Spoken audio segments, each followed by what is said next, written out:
So I'm going to talk about something that I swore to myself I would never tell absolutely anyone online, but I'm doing this new thing where I don't care what absolutely anyone thinks of me. I care what I think of me.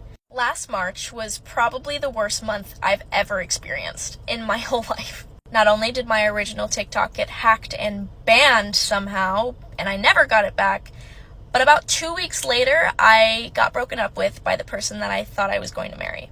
I allowed this breakup to completely wreck my mental health so bad that it started to affect my physical health as well. I stopped eating for a while. Last April, I was 106 pounds.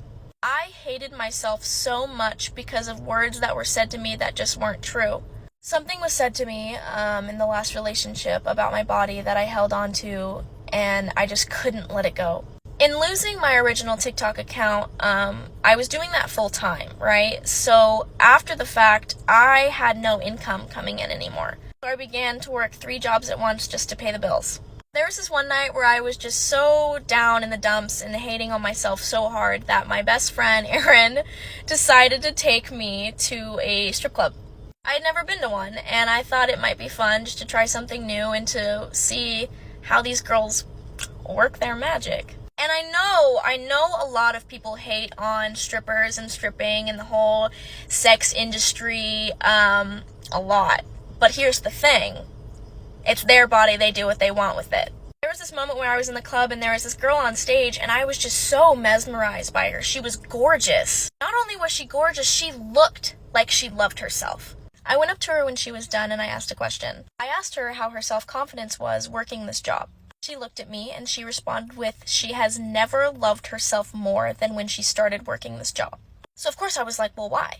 She told me that it helped her realize the power that she actually held with her own body. So being in the position that I was in, where I was so heartbroken, I was so sad, I hated the way I looked, I hated my voice, I hated my body, I hated absolutely everything about myself. And I didn't want to. I wanted to love myself so much. I wanted to know that I wasn't the ugly person that I was told I was. I am everything. So last summer, I became an exotic dancer. Obviously, I'm not saying if you hate yourself, go be a stripper. I'm just sharing my little journey and the first part I took to really, truly starting to love myself. I don't do it anymore. I moved to Texas and I have a new job, but I did. And let me tell ya, it just helped me so much. It was scary for the start, knowing that I'm half naked in front of a bunch of people I don't know who are giving me money. But it also made me realize that I'm on stage, I'm the star, and I'm hot as hell. So there's that. Let me know if you want me to talk about my experiences a little bit more, because I thought it was fun.